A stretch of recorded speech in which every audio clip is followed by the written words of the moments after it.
오늘은 신부의 길 14번째 우리 안에 계신 영광의 소망이신 그리스도라는 제목으로 말씀의 떡을 같이 나누겠습니다. 본문 말씀은 골로새서 1장 27절 말씀을 봉독해 드리겠습니다.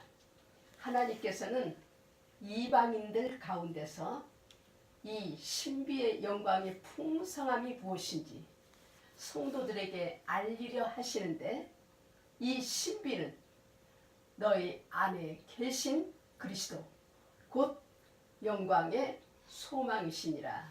아멘. 아버지 하나님 감사합니다. 오늘 우리 안에 계신 영광의 소망이신 그리스도에 대해서 아버지께서 말씀을 주셔서 전파할 때 이 말씀을 통하여 우리의 영혼이 힘을 얻고 남은 우리의 육체를 나를 통하여 아버지께 영광을 돌리는 귀한 은혜의 복된 시간이 되어질 수 있도록 성령님 역사하여 주시옵소서. 시종을 주께 맡겨오며 우리를 죄악에서 건져내신 우리 구주 예수 그리스도의 이름으로 감사하며 기도드리옵나이다. 아멘.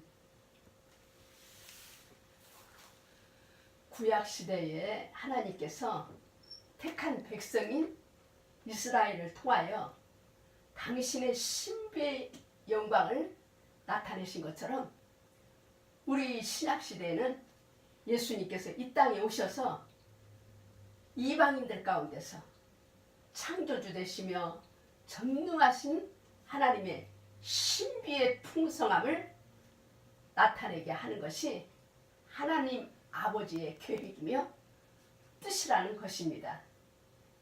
그러므로 하나님의 살아계신 증거와 체험들이 육적인 이스라엘 백성들에서보다 이방 민족들에게서 더 많이 풍성하게 나타나는 것을 하나님께서 미리 아시고 사도 바울을 통해서 예언하신 말씀이 본문 말씀인 것입니다.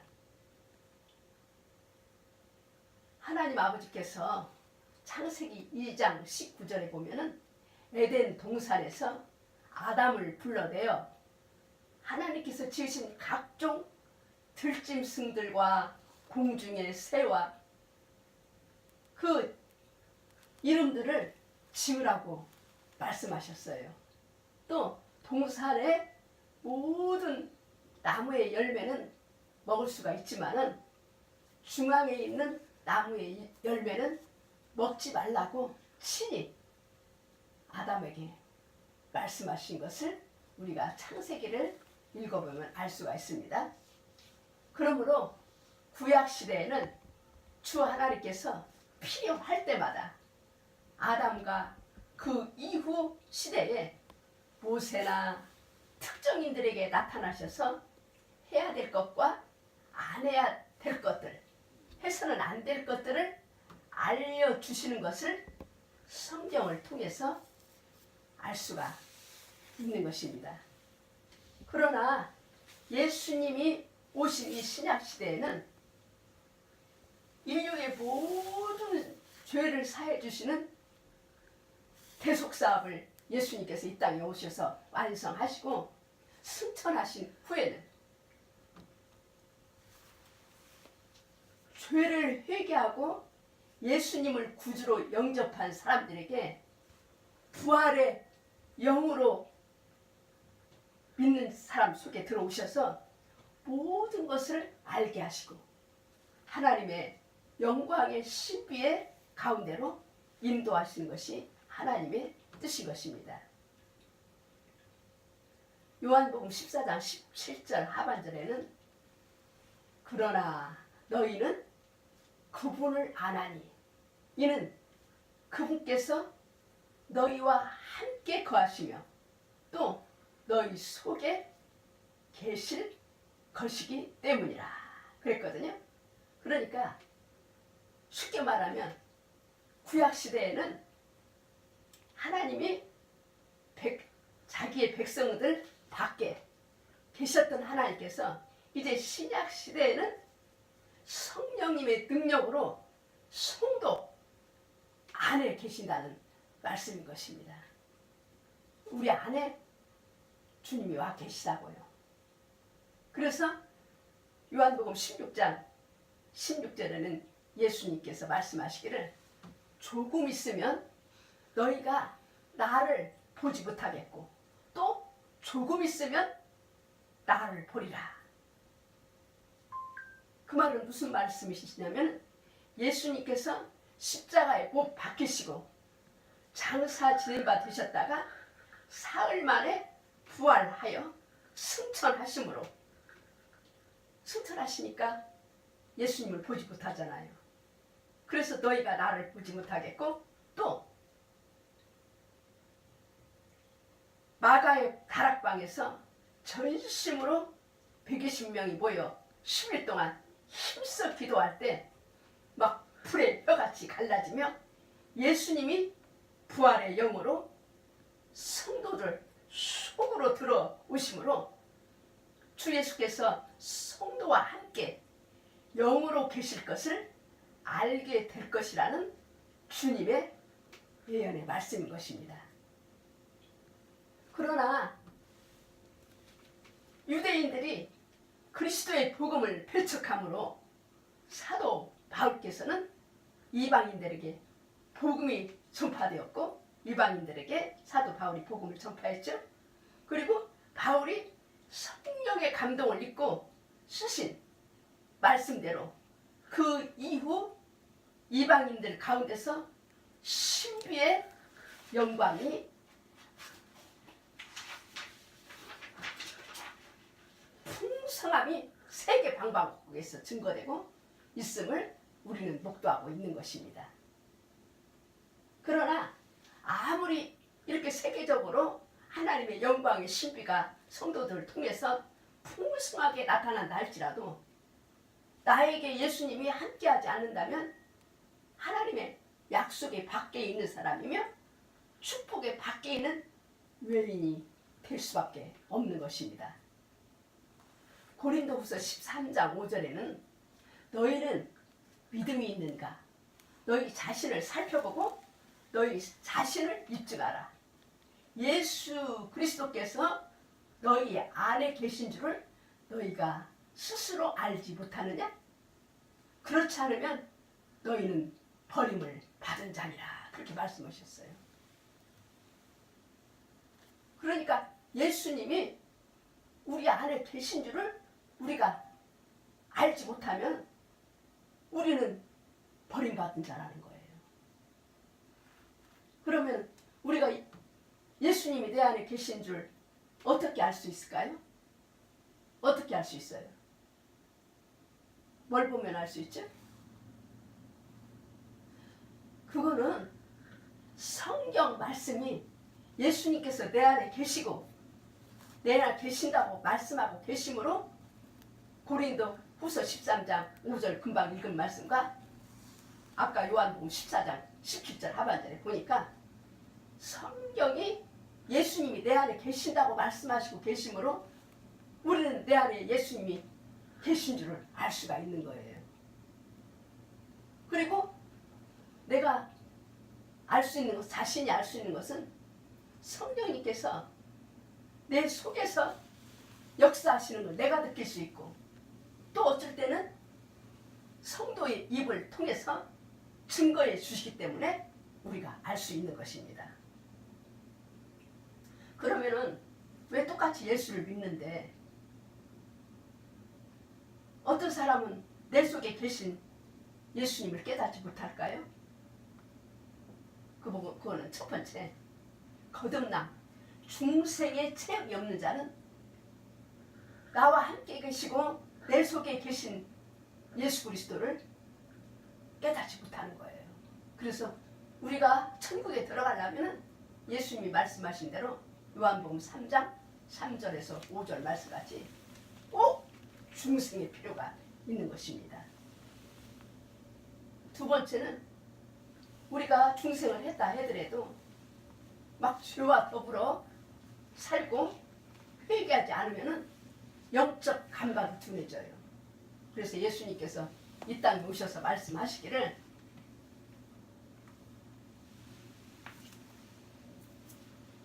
제자들에게 허리에다 수건을 두리고 대야에다 물을 떠가지고 발을 씻어주려고 그러니까 베드로 사도께서 뭐라고 말씀하시는 거 아니에요? 주여, 어떻게 주님이 내 발을 씻깁니까? 그렇게 할 수 없나이다. 그러니까 주님께서 말씀하시기를 내가 네 발을 씻어주지 않으면 내가 너와 상관이 없다.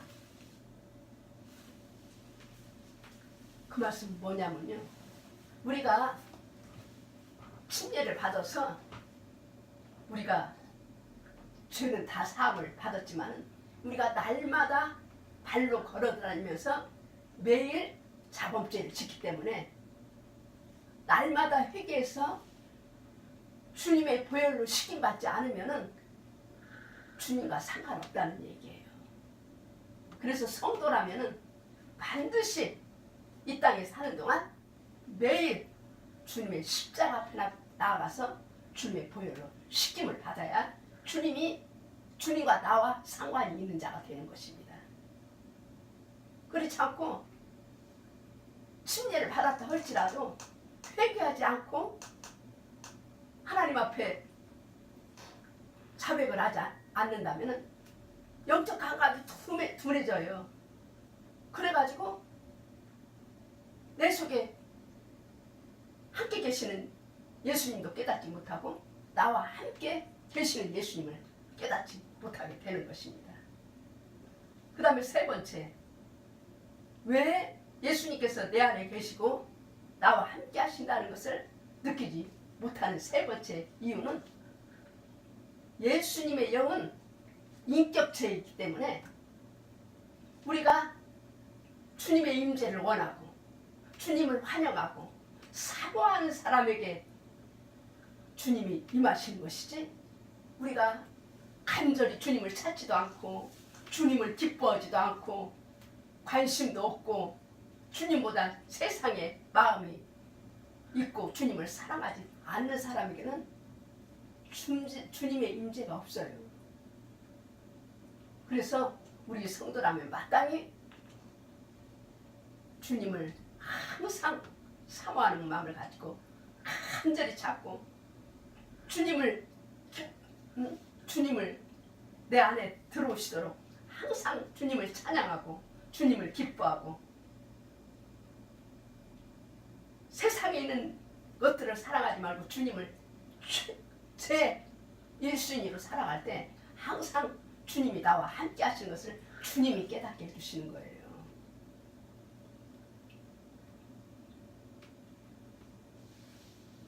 또 우리 안에 계신 예수 그리스도가 어떤 분인지 아는 것은 성도에게 놀라운 힘과 능력을 갖게 해주는 거예요. 내 안에 계신 예수 그리스도가, 내 안에 계신 영광의 소망이신 예수 그리스도가 어떤 분인지를 알아야지 성도가 힘과 능력을 갖게 되는 거예요. 골로새 1장 27절 오늘 본문의 말씀을 보니까 이 신비는 너희 안에 계신 그리스도시니 곧 영광의 소망이시니라고 말씀하시거든요. 우리 안에 계신 이 영광의 그리스도는 옛날 예수님 초림 오실 때 이스라엘에 계셨던 그리스도보다 부족한 분일까요? 히브리서 13장 8절에는 예수 그리스도는 어제나 오늘이나 영원토록 동일하시나니라 그렇게 말씀하시고 계시거든요. 그래서 지금도 예수님은 2000년 전에 그 놀라운 능력을, 힘과 능력을 가지고 계신 그 예수님이 지금 부활의 영으로 내 안에 계시고 나와 함께 계시는 것입니다. 그는 그의 모든 영광과 모든 기적을 행하는 힘을 가지고 내 안에 계시며 믿는 자를 통하여 당신의 사역을 하시기를 원하시며 또 일하시고 계시는 것입니다. 이것이 신비라는 거예요. 신비. 우리는 내 안에 계신 어제나 오늘이나 영원토록 동일하게 역사하시는 그리스도를 나의 삶 속에서 어떻게 일하실 수 있도록 하는지에 대해서 알기만 하면 되는 것입니다. 미국에 돌아가셨는데 아주 유명한 그 스미스 위글스워스라는 목사님은 치유 사역자로서 주님의 살아계심을 증거하였던 분이셨는데 어떤 사람이 그 목사님에게 그렇게 말했대요.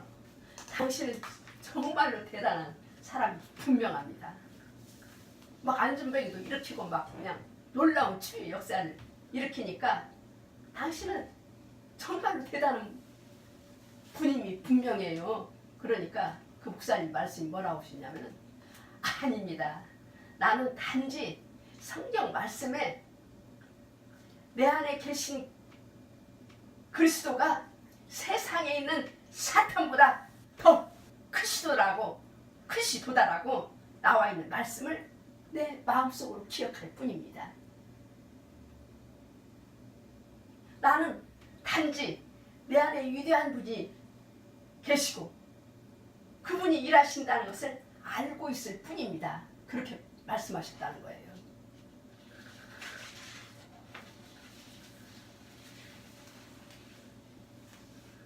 그러면 우리도 우리 안에 계신 그리스도를 우리의 삶의 현장에서 풀어놓아서 하나님의 살아계신 증거를 모든 사람들에게 알림으로써 하나님의 나라를 확장하는 것이 더 좋겠죠? 그러면 어떻게 우리가 우리 안에 계신 위대하신 분이 그리스도께서 일하실 수 있도록 만들 수 있을까요? 그것은 오직 믿음으로만 할 수 있는 거예요. 그래서 이 믿음의 4대 원리는 첫 번째, 문제의 해답을 성경 말씀에서 찾는 것입니다. 문제의 해답을. 우리는 성도라 할지라도 어려운 문제와 난관이 닥치면 막 사람들 찾아가고 뭔가 자기를 도와줄 어떤 것을 찾는데 그러지 말고 문제 해답을 성경 말씀에서 찾아야 되는 거예요. 그리고 두 번째는 찾은 말씀을 반석 같은 믿음으로 굳게 세우고 그 말씀을 내 생각과 마음에 기록하고, 세 번째는 생각과 마음에 기록된 하나님의 말씀을 믿음으로 말하고 선포하는 것입니다. 그럴 때 한 번 하나님의 말씀을 믿음으로 말하는 것은 본보고하지 말고 다른 말을 하지 말고 불신의 말을 걷다 섞으면 안 돼요. 하나님의 말씀에 믿음의 도리를 굳게 붙잡고 그 말씀만을 믿고 나가고 선포할 때 역사가 일어나는 거예요. 그 다음에 네 번째는 선포한 말씀. 선포한 말씀은 굳게 붙잡고 그것을 이룬 것처럼 행동하는 거예요. 행동하는 믿음까지가 가야지 온전한 믿음입니다. 우리가 병을 낫기 위해서 치료의 말씀을 붙잡고 선포하고 기도했는데 자꾸 입으로 딴소리를 해요. 아이고 기도해도 소용없어. 병원에 가야 될 것 같아. 이건 독감이라 그냥 빨리 안 났으면 안 돼. 자꾸 입으로 하나님의 말씀과 아닌 다른 말을 번복하고 불신의 말을 해대면 그 기도가 효과가 없는 거예요. 그래서 역사가 안 일어나는 거예요. 예수님을 믿는다 할지라도, 예배를 드린다 할지라도, 교회 출입을 오랫동안 했다 할지라도 어려움을 당할 때 성경 말씀에서 해답을 구하지도 않고 찾은 말씀을 내 마음에 내 생각에 기록하지도 않고 내 안에 계신 주님의 말씀을 믿음으로 말하고 명령하지도 않고 내가 선포한 말씀대로 이루어질 것을 100% 믿고 행동으로 옮기지 않는다면 나를 지켜보고 있던 원수 마귀들은 회개를 부르는 거예요. 그럼 그렇지, 너는 내 것이야. 그러면서 더욱 세상에 보이는 것들로 그 사람의 영과 혼을 꽁꽁 묶어서 지옥으로 끌고 가는 것입니다. 우리가 불신의 말을 자꾸 해다고 자꾸 두려움의 말을 성경 말씀이 아닌 그냥 두려움의 말을 자꾸 해대면 마귀의 알을 까는 거예요. 마귀, 우리 입으로.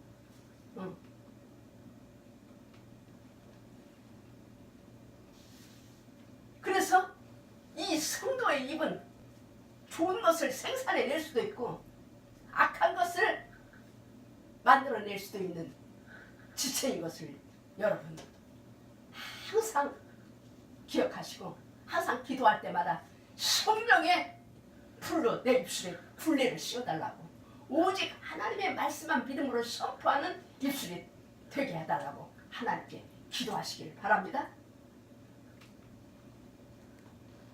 우리가 믿음의 영역 안으로 들어가려면 어떻게 해야 되냐? 예레미야서 1장 12절에는 이는 내가 내 말을 지켜 그대로 이루려 함이니라. 여호와 하나님께서 하나님이 말씀하신 것을 성도가 믿음으로 선포하면 그 말을 그대로 이루려고 하나님께서 부리는 영인 천사들을 보낸다는 거예요. 우리 사람은요, 보고 듣고 냄새 맡고 맛보고 피부로 느끼는 오감을 하나님께서 부여해 주신 만물의 영장으로 하나님께서 지으셨는데 그 가운데서 하나님의 말씀인 성경 말씀을 보고 들음으로 하나님 아버지를 알고 하나님의 왕국을 볼 수 있고 깨닫는 놀라운 능력을 아버지 하나님께서 자기 형상을 닮은 사람들에게 부여해 주신 것입니다.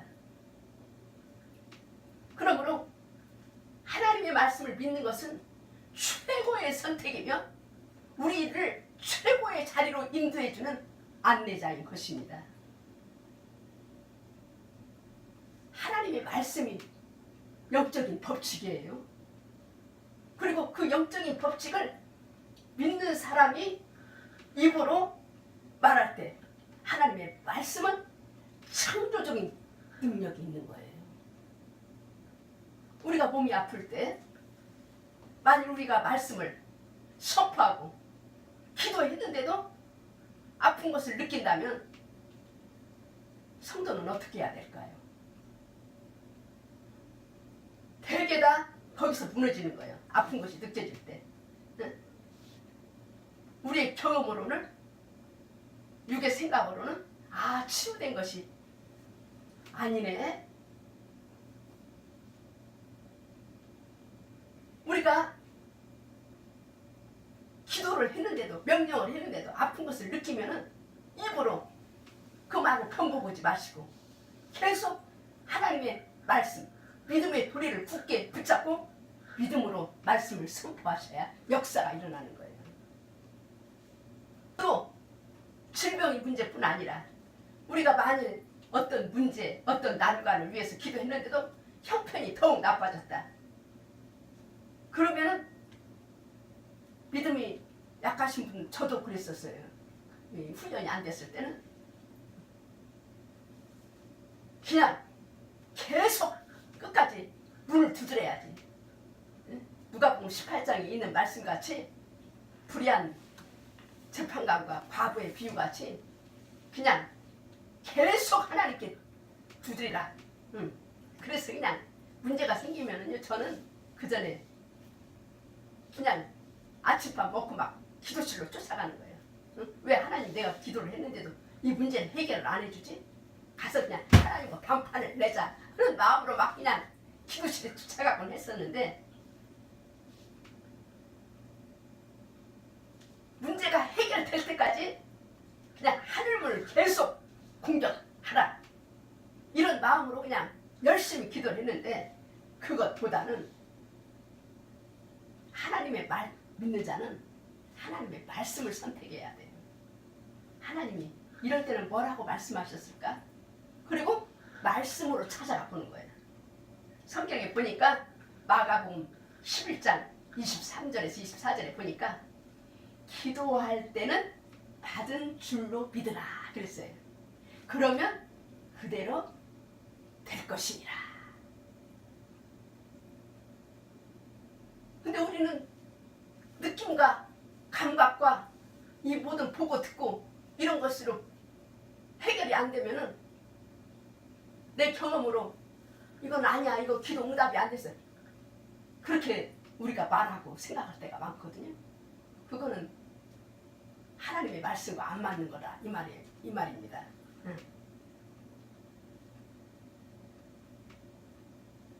너희가 이 산을 명하여 저 바다에 빠추라 그렇게 말했으면 네가 말한 그것이 이룰 줄 믿고 마음에 의심을 하지 않으면 그대로 되리라 그랬어요. 근데 거기까지 믿음이 안 가고 자기 경험과 자기 육적인 생각으로 기도가 그냥 다 무산돼 버리는 거예요.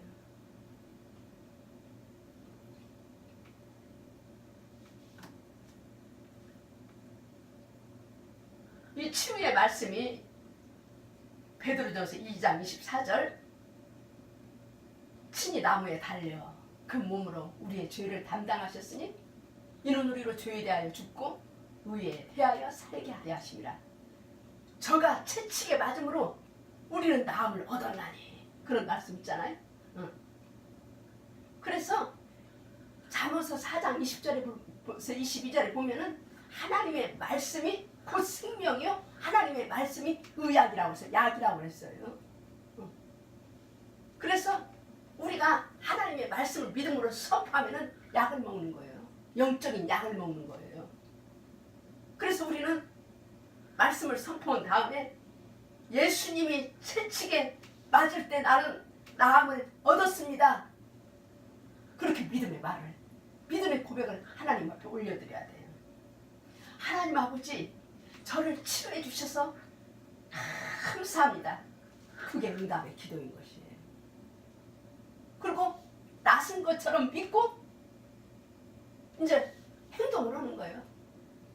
안 낯선 기도를 했는데 아직까지 안 낯선 것처럼 침대에 누워있다.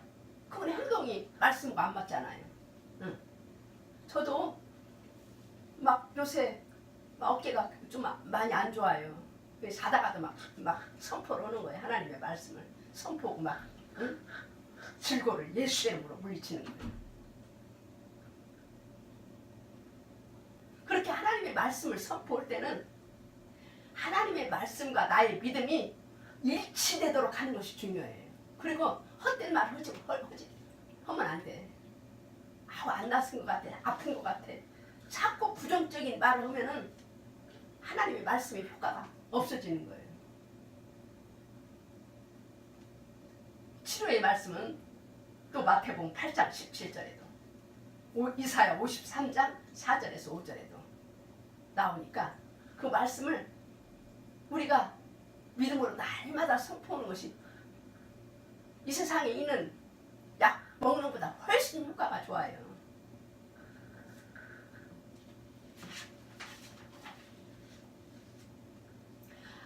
이 믿음의 원리는 질병의 문제뿐만 아니라 우리가 인생을 살아가면서 여러 가지 복잡한 어려운 난관이 닥칠 때라도 또 우리가 온통 부족할 때도 우리는 시편 23편의 말씀을 믿음으로 고백하는 것은 우리를 삶의 현장에서 하나님의 영광을 볼 수 있는 능력이 되는 말씀인 줄로 믿습니다.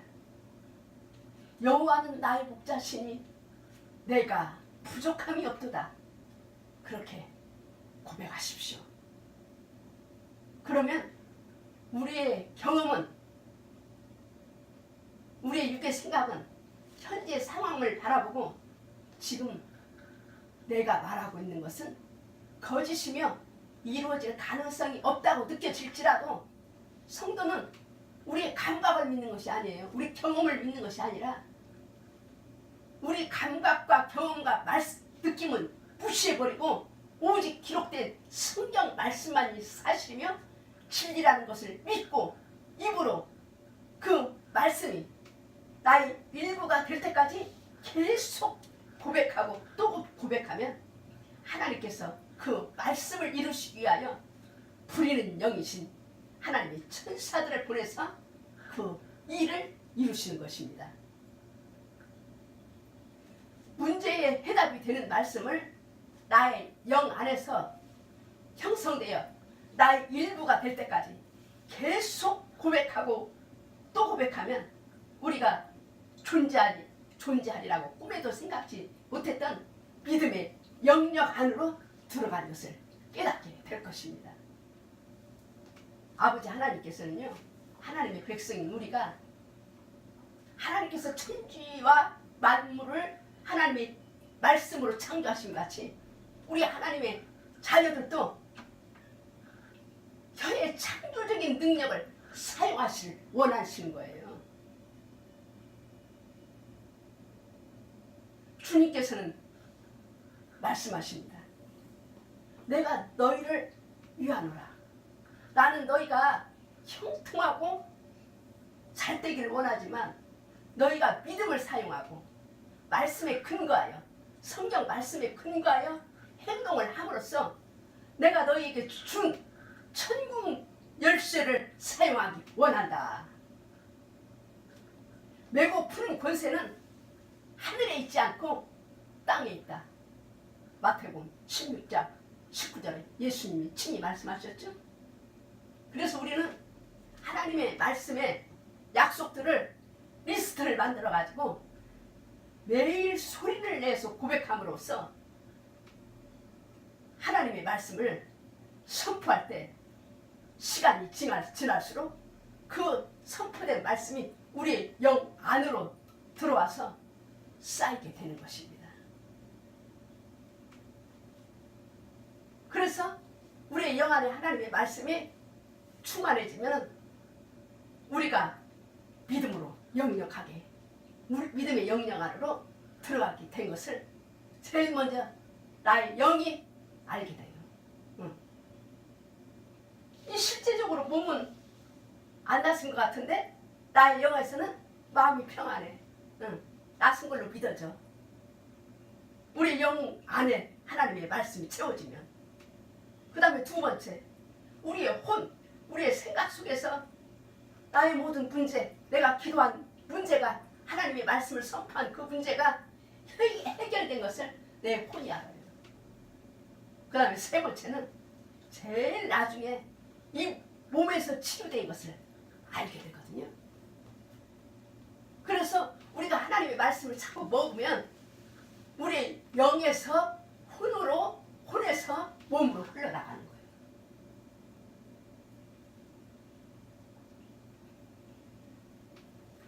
히브리서 11장 14절에 보면은 천사들이 구원 얻을 후사들을 위해서 섬기라고 보내심을 받은 부리는 영이라고 하신 아버지의 말씀 안에서 우리가 믿음의 눈으로 문제가 해결되는 것을 바라보며 믿음으로 명령하는 것이 중요한 것입니다.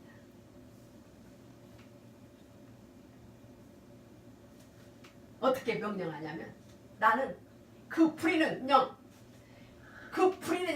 천사들이 역사하기 시작하여 그것이 건강의 문제가 됐든 어떠한 어려운 문제가 됐든 문제의 해결이 나에게 오도록 예수의 이름으로 말하노라. 이렇게 긍정적인 기도를 쓰면 그 문제를 이제 하나님 앞에 맡겨버려야 돼요. 자꾸 그 문제를 쳐다보고 고민하고 아픈 거를 쳐다보고 집중하지 말고 하나님 앞에 맡겼으면은 그 다음에 두 번 다시 그 기도를 하지 말고 응답을 위하여 하나님을 찬양하면 되는 거예요. 우리는 믿음으로. 그러면은 그 기도를 이루시기 위해서 아버지께서 그분의 부리는 영이신 천사들을 통해서 일하시는 것입니다. 성도가 믿음으로 하나님의 말씀을 입으로 선포할 때 하나님께서 일하실 수 있도록 길을 열어드리는 거예요. 내 안에 계신 말씀이신 영광의 소망이신 예수님을 풀어놓아 역사하실 수 있는 길을 열어드리는 것이란 말입니다. 하나님의 말씀, 성경 말씀은요, 이 세상에 다른 책과 같이 이론에 끝이지 않는 그런 책이 아니라 실제가 되면 영원히 없어지지 않는 영생하는 말씀인 것입니다. 마태복음 24장 35절에서 예수님이 친히 말씀하셨잖아요. 하늘과 땅은 없어지겠으나 내 말은 없어지지 아니하리라. 그러므로 성도는 이 들짐승이 우울거리고 비바람이 몰아치는 이 광야 같은 세상을 지날지라도 영광의 소망이신 그리스도를 우리 안에 모신 자들이기 때문에 넉넉히 이기고 광야를 통과하고 아버지께서 예비하신 하나님의 왕궁으로 들어갈 수 있도록 길을 예비해 주신 하나님께 영광과 찬양을 올릴 수가 있는 것입니다. 우리와 함께 계시고 우리 속에 계시는 성삼위 하나님께서는 성도가 그분의 말씀을 믿어드리고 우리가 그분의 말씀을 선포하고 예수의 이름으로 명령하여 일하시게 하는 것을 기뻐하시는 거예요. 성도가 돼갖고 무슨 어려운 일만 만나면은 하나님을 찾지 않고 말씀으로 찾지 않고 그냥 세상으로 약방으로 병원으로 찾아가는 것은 성경에 보니까 그 이스라엘의 왕들 어떤 왕이 있는데 아사왕인가 보니까 발이 아프니까 하나님을 찾지 않아요. 믿음이 좋았었는데 그리고 우원만 찾아갔어. 결과적으로 그 발 때문에 별궁에서 살다가 죽었잖아요. 하나님 뭘 기쁘시냐? 뭘 기쁘시게 여기냐? 하나님의 말씀을 믿어드리는 것을 기뻐하셔요. 잔꾀를 부려가지고 이럴 때는 어떻게 해야지? 하고 막 잔꾀를 부리는 하나님 그런 사람은 기뻐하시지 않아요. 그냥 좀 모자란 것 같아도 그냥 하나님의 말씀이 그렇게 말씀하셨으면 아멘 하고 그냥 따라갈 때 역사가 일어나더라고요.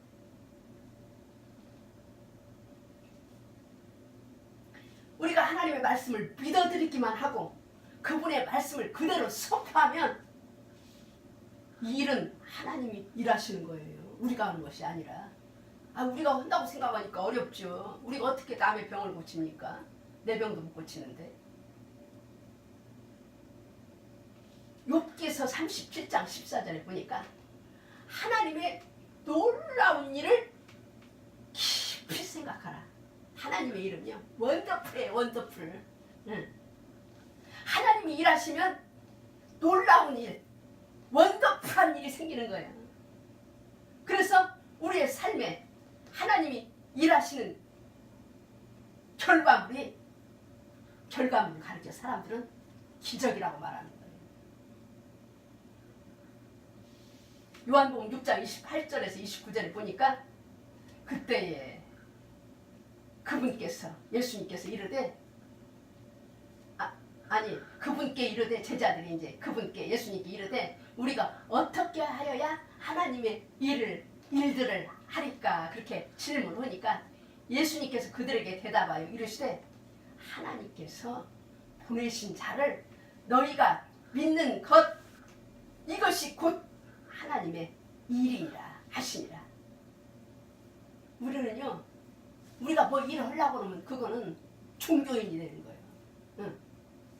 우리는 하나님의 말씀을 그대로 믿고 하나님이 일하시도록 길을 열어주는 사람이 되어야 되는 거예요. 겸손하게. 나를 드러내지 않고.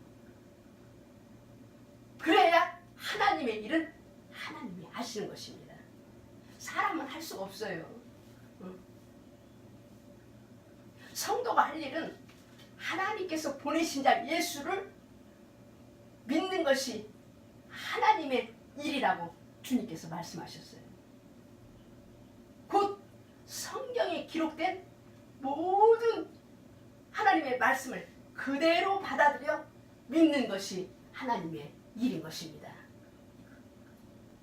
성경의 단어들, 성경의 단어, 성경의 워드, 단어를 그대로 믿는 것이 하나님의 일이에요. 한 단어 한자 한자를.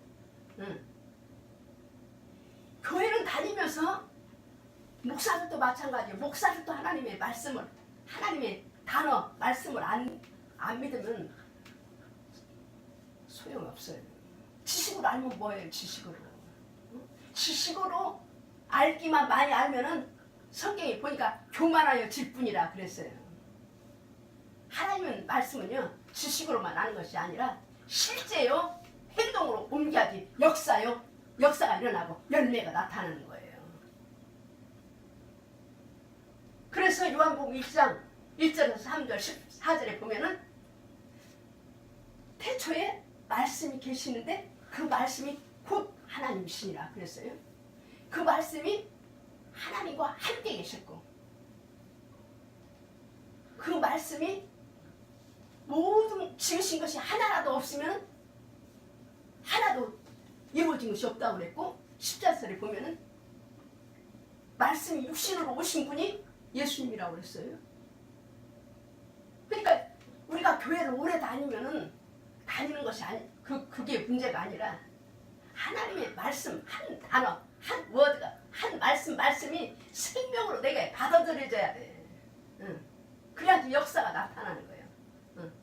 그래야지 요한복음 8장 32절의 말씀같이 예수님께서 그랬잖아요. 너희가 진리를 알지니 진리가 너희를 자유케 하리라. 진리를 모르면요 평생 예수 믿어도 마귀의 종로로 돌아가는 거예요. 근데 말씀을 알기 위해서 하나님 앞에 나와 기도하고 말씀을 상고하지 않고 성도들이 딴 데다 신경을 쓰기 때문에 믿음이 없는 거예요. 그러므로 우리가 하나님의 말씀을 믿으면 믿는 것을 거두고 하나님의 말씀을 안 믿으면 안 믿는 것을 거두는 거예요. 살고 죽는 것은요 의사의 말대로 되지 않고 하나님이 하십니다. 그래서 많은 세상 사람들도 인명은 제천인 줄 알고 있잖아요. 저는요 3가지 중병에서 의사가 약 안 먹으면 죽는다고 그랬어요. 혈관 질환 첫 번째, 두 번째 척추 디스크 전번에 간증했죠. 수술하고 25일 동안 절대 안정해도 100% 낫는다는 보장 없다고 그랬어요. 그 다음에 세 번째 50견도 그거 대단하더라고요. 밤마다 잠을 못 자고 막 그냥 앉아서 울었어요. 그런데 병원에 가도 안 돼. 그래서 포기하고 하나님의 말씀 붙잡고 기도로 3가지 중병을 다 하나님의 말씀 붙잡고 기도하고 저는 나섰어요. 이런 말씀을 얘기해줘도요 성경 말씀 안 믿는 사람은 안 믿어. 그리고 자꾸 뭘 먹어야 되나 이건 먹고 저건 먹고 뭐 보약 먹고 뭐 해야 하나 그런 데만 신경을 쓰는 거예요. 의사가 약 안 먹으면 죽는다고 그랬는데 지금까지 안 죽었는데. 그러니까 병원의 의사 말을 전폭적으로 믿지 말라는 것이 아니라 병원의 의사, 난 항상 주장 병원의 의사 말보다 성경 말씀을 믿으라는 거예요.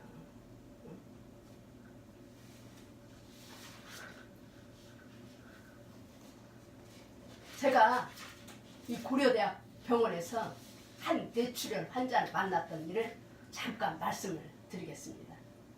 한 50대 후반쯤 되어 보이는 체격이 막 육중한 남자분이 가보니까 휠체어에 앉아 계시고 그 부인된 분은 체격이 저같이 조그마한 분이었었는데 이 육중한 최고의 남편을 막 들맞이해서 막 휠체어에서 침대에서 휠체어로 막 그렇게 모시고 다니다 보니까 이제 그 아내 되는 분이 이제 다 죽게 생겼어.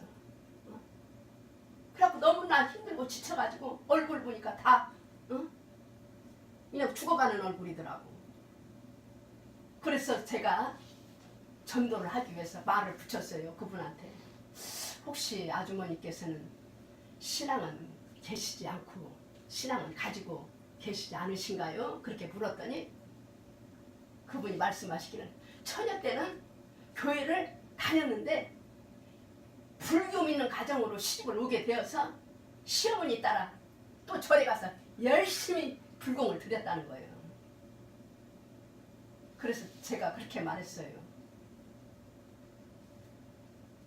예수님을 믿다가요 절에 가서 부처님을 믿으면은 어떤 여자가 자기 남편을 두고 다른 남편에게 시집 간 거나 다를 바가 없는데 그렇게 되면은 본 남편이 얼마나 마음이 아프겠냐고 하면서 그분께 그럼 아줌마는 교회도 다녀보고 절에도 다녀보시니까 어느 곳이 진리인 것 같습니까? 그렇게 제가 물었더니 그분이 그러시더라고. 자기는 어떤 것이 진리인지를 모르겠다고 솔직하게 말하기에 그럼 제가 여기는 6인실이니까 6인실이니까 사람들이 큰 소리로 기도하면 싫어하니까 제가 조용조용히 기도해도 하나님께서는 살아계심으로 역사를 하실 테니 제가 만약 아저씨를 위해서 기도하여 하나님의 살아계신 증거가 나타나면 예수님을 믿겠는지 아저씨한테 여쭤봐 달라고 말씀을 드렸더니 그 부인 되시는 분이 남편에게 물어보니까 그런다고 하면 눈을 깜빡이시더라고요. 근데 왜냐하면 이미 이 뇌출혈로 말도 못해 말도 오직 의사 표현으로는 눈 깜빡이는 걸로 한대요. 근데 이제 오케이 하고 눈을 깜빡하는 거예요. 그래서 내가 그 휠체어에 앉아있는 그 육중한 아저씨 뒤로 갔는데 손이 그 아저씨 목 있는 데로 딱 눌러지더라고요. 어깨와 목 사이 딱 눌러서 놓고 제가 그렇게 기도했어요. 아버지 하나님, 이분의 아내 되시는 분이 처녀 때 예수님을 섬기다가 몰라서 절에 다니는 집에 시집을 가가지고 우상을 섬긴 죄를 불쌍히 여기시고 용서해 주시고 이분도 하나님을 알지 못하여 이제까지 우상을 섬긴 죄를 용서해 주시고 이들의 죄를 십자가에서 흘리신 주 예수님의 보혈의 피로 깨끗이 씻어주시고 살아계신 예수님의 증거를 보여주시라고 기도를 드린 후에 예수의 이름으로 병마를 물리치는 명령 기도를 했어요. 그랬더니 그 부인이 자기 남편의 목을 이렇게 만져보니 내가 만져보라 소리도 않는데 와서 만져보니까 그 뇌출혈이 되면 그 목이 이렇게 뻣뻣해지나 봐요. 돌덩어리 같더라고 내가 만져봐도 기도 오기 전에. 근데 그 돌덩어리 같이 딱딱했던 목이 그냥 흐물흐물해진 거예요. 그래서 그 아내가 그러시는 분이요. 그 아내가 목이 흐물흐물해졌다고 하면 진짜 하나님은 살아계신가 보다고 말씀을 하시더라고요. 그래서 제가 그렇게 말씀드렸어요. 이렇게 하나님의 살아계심을 확실하게 하나님께서 보여주셨는데도 하나님을 섬기지 않고 또 우상 섬기는 데 가서 절을 하면 그때는 하나님께서 기뻐하시지 않고 진노하실 것이니까 꼭 예수님을 믿으시라고 말씀을 드렸더니 그 아내 되는 분이 이제 태어나고 고향이 충청도래요. 충청남도라는 것 같아. 충청도에 가면은 꼭 교회 나가겠다고 말씀하시면서 저 연락처를 알려달라고 하더라고. 그래서 제가 적어준 지 있거든요. 이렇게 하나님께서는 우리를 도구로 사용하셔서 예수님의 이름으로 말하게 하시고 손을 얹게도 하시며, 우리가 손을 얹고 기도하면 그분께서 직접 일하시는 것입니다. 우리는 그저 그분의 말씀을 그대로 믿고 순종하기만 하면 하나님의 살아계신 증거를 영광의 소망이신 예수님께서 나타내시고 그분의 나라를 확장시켜서 벌써 그 두 사람이 이제 예수 믿을 거예요. 예수님의 살아계신 증거를 확실히 받았으니까. 그러므로 성도의 몸은, 우리 몸은 영광의 소망이신 그리스도를 모신 지체로 그분의 말씀에만 순종하고 자기 욕심을 따라 구하지 않고 주님의 뜻을 위하여 순종할 때 우리를 통해 하나님께서 영광을 받으시는 것입니다. 우리가 이 땅에 사는 동안 내 안에 계신 영광의 소망이신 그리스도를 일하시게 해드려서 많은 좋은 열매를 하나님께 드리는 저와 성도님들이 되시기를 간절히 축원합니다. 아멘. 아버지 하나님 감사합니다. 우리 안에 계신 영광의 소망이신 예수 그리스도를 우리가 모시고 살 수 있는 놀라운 은혜를 주신 아버지 하나님 감사합니다. 아버지 하나님이여, 주님께서 우리에게 주신 아버지의 이 귀한 아버지 하나님의 보배를 우리가 발견하였사오니 우리 안에 계신 영광의 그리스도를 일하시게 할 수 있는 지혜로운 하나님의 자녀들, 하나님의 백성들이 될 수 있도록 성령님 도와 주시옵소서. 예수 그리스도의 이름으로 감사하며 간절히 기도드리옵나이다. 아멘.